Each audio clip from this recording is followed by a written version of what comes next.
welcome to Would I Lie to You, the show all about terrible lies and amazing truths. On Lee Mack's team tonight, the chef and food campaigner responsible for Escape to River Cottage, Return to River Cottage, the River Cottage treatment, the River Cottage year, River Cottage forever, Beyond River Cottage, and could you please shut up about the River Cottage? It's Hugh Fernley-Whittingstall. And one of the funniest comedians on the circuit, if only to look at. It's Rufus Hound. And on David Mitchell's team, a comedian who does adverts for the Welsh Tourist Board. I can't help thinking they should have got someone a little higher profile, maybe someone who hosts his own hit panel show. Just throwing it out there. It's Rod Gilbert! And one of the very best comedians in Britain. She's talented, she's charming, witty, erudite and beautiful. She also gets to write all her own introductions. It's Miranda Hart! So, we begin, as always, with round one. It's Home Truths, where our panellists each read out a statement from the card in front of them. To make things harder, they've never seen the card before, so they've no idea what they'll be faced with. It's up to the opposing team to sort the truth from the tosh. Hugh is first up tonight. Hugh, would you reveal all, please? Occasionally, as a treat, I put Marmite on my face and let my dog lick it off.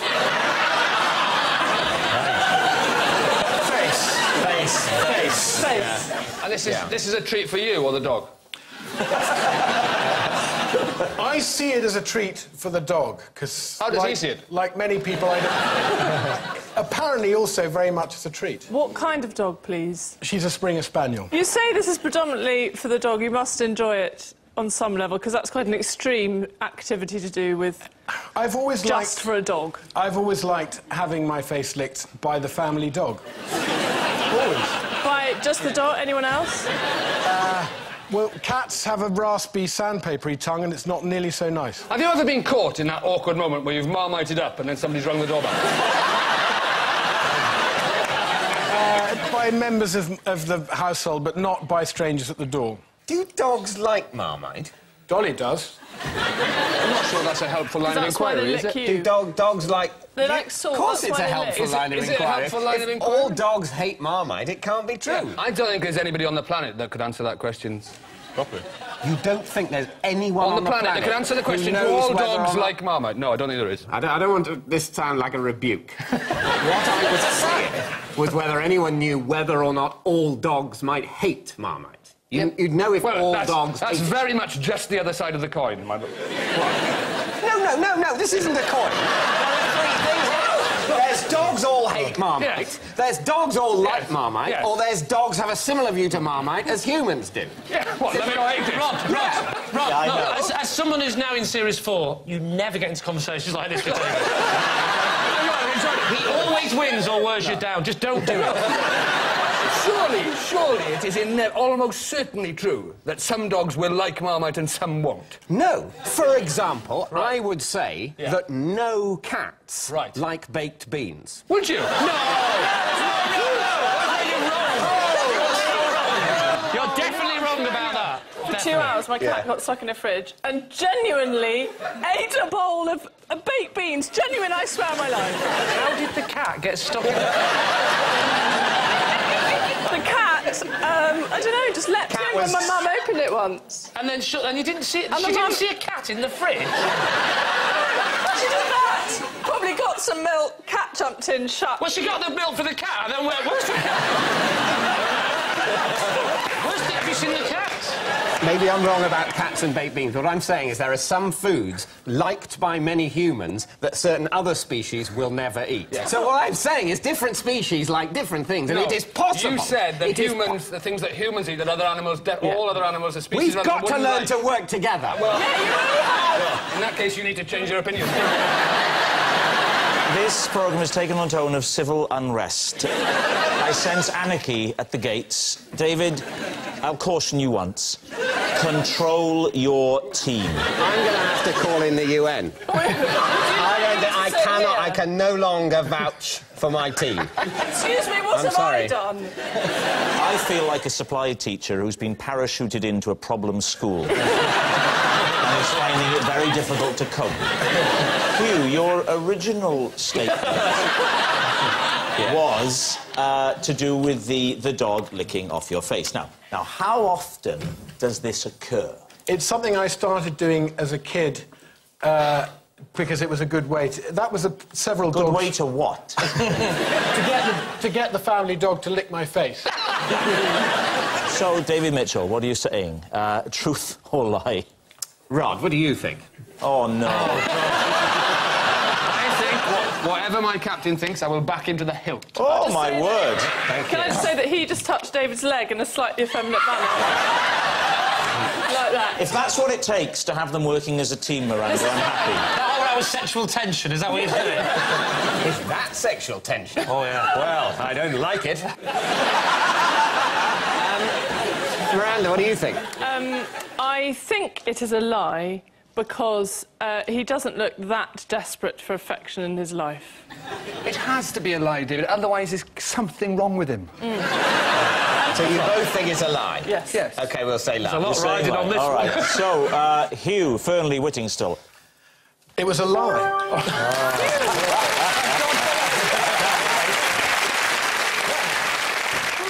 Yes, it was a lie. Hugh does not put Marmite on his face and let his dog lick it off as a treat. I once let a German Shepherd lick Marmite off my face. If you're watching, Jürgen, I'm sorry. I didn't mean for it to end like that. Miranda, you're up next. Right. I always test the temperature of my bath with my ear. There we are, Lee. What's wrong with the conventional elbow? Well, two things, Hugh. Firstly, it amuses me to test it with my ear. And secondly, I'm a big fan of the bath and I like to get it right and I think it's more sensitive. I sometimes test food, the heat of food, by my ear as well. Could you mime the process of how you put your ear in the bath? No, it's simply a question of kneeling at the bath, and I have quite high baths. How high from the top would you say the water goes? Well, probably about that much. Right, so you're kneeling down. Kneeling down, Yeah. and then You you're can bend away all the way over to get your ear in the bath without... Look, I'm quite tall, and I just get there quite You're quite irrelevant. bendy as I'm well. bendy. Hi. I'm tall and bendy. Add some credibility. This is when you put my mobile number at the bottom of the screen. so I'm guessing like most normal people, you like a little bit of bubble bath and stuff. So you're basically leaning over, you're going in head first through the bubble bath. You're going through it, wait, and then suddenly you've hit it. Oops, it's a bit hot. You've come up. Your face is full of suds, yeah? And you go, well, I'll add a bit more coal to that, and then you sit there and wait with your frothy face. Is that what we're expected to believe? Lee, do you usually have a bubble bath? I didn't have you down as a bubble bath type. To be fair, David, you probably didn't have me down as a bath type. I can tell you that he's got an open fire in his bathroom. Yes. Really? And sometimes Miranda will come round and I'll say to Miranda, I'm not sure if that fire's too hot. And she will... Do you have one ear that's more sensitive than the other? Is it the left, right, always the left, right, always the right? Always has to be the left because of where the bath is. Are you right-handed? Yes. That'll make sense, you see. Do you face away from the... I'm left-handed, and I would go in with the right ear, you see. I'm right-handed, but I would go with my right ear because of the way my bathroom is. To go with my left ear, I'd have to be turning my back to the taps when I did it, and I wouldn't feel comfortable doing that. I want to be able to see that, because ultimately the taps are responsible for the temperature, so I want to be able to look them in the eye while I judge what they've done. You know those taps haven't actually got eyes, that's your reflection, don't you? Yeah, no, I know. What are you going to say on this one, Lee? What are you thinking? Is she telling the truth? Honestly, Lee, the physics of this are all wrong. If you're kneeling, it's your hips that you bend from. Otherwise, your whole spine would have to be able to go over at 90 degrees. No, because it's genuinely really easy to do. Can you just kneel down and show us roughly how it works? It's literally... So say the bath is... Can I be the bath? Where's... So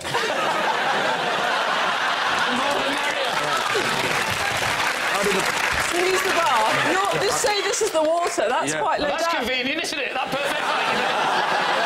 No, but it's not. I can adjust it. I'll be the bath. There's the water. A bit of ear. Got me. That was very well done. Thank you very much. Well done. OK, Lee. What's your answer? 'Cause Do you know what? Until she did that, I didn't believe it, and now I do. I do as well now. What do you think, Rufus? Yeah. Still think it's a lie. Do you? Ooh, I'll go with you and say that's true. True. OK. Miranda, were you telling the truth or were you telling a lie? It was a lie.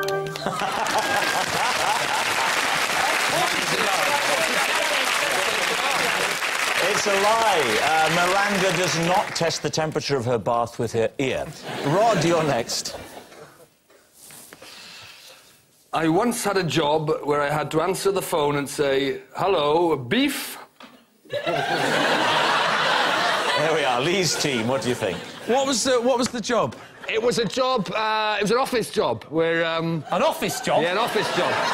Right. In an office job. Yeah, I know what an office job is. Yeah, with a certain the word type- office I'm not confused with is the bit about the beef that's getting to. It's a government department where we dealt with beef and lamb and suckling cows. Right. So what was the government department exactly? What were they doing? It was it was an agricultural department of Welsh government. So they'd ring up and say, "Hello, beef," and the kind of questions they would ask you would be. They'd say, well, it was all about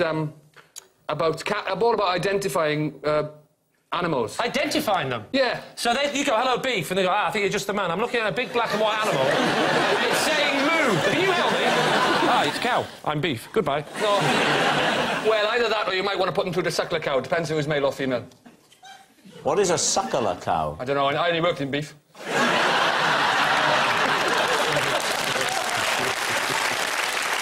Which was this in Cardiff or something? Or? No, it was in West Wales. Was it in Carmarthen? Carmarthen. Kidwelly? Carmarthen. Haverfordwest? Carmarthen. Carmarthen? You should work on the trains.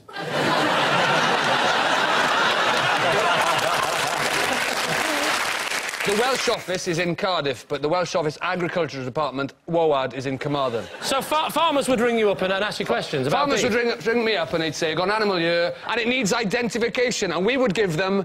What do you mean identification? We would give them cattle identification documents. It was the CID department, CID, Just cattle stop identification. It, stop it. I feel sick with confusion. It's CID. I worked in CID. It was... Oh, you worked in CID? Cattle That makes sense. You worked for CID. There's been a mooder.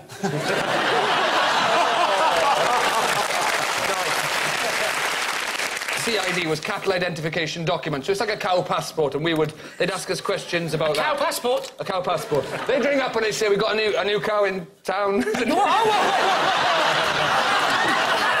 So you'd send out the official documentation. They would tell me the animal's details, and we would print up a CID, cattle identification because document. Because each one needed this. Everyone had to have this. Every cow. Oh, every cow, yes. So what are you going to say then, Lee? Is he telling the truth? Well, if you know a lot about cows. A little. I've rung up departments of DEFRA and said hello, and they've said hello, beef. Yeah. True. And the whole WOAD thing, you wouldn't just come up with that. Unless you were very quick and very clever.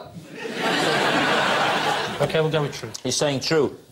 Rod, were you telling the truth? It was... True!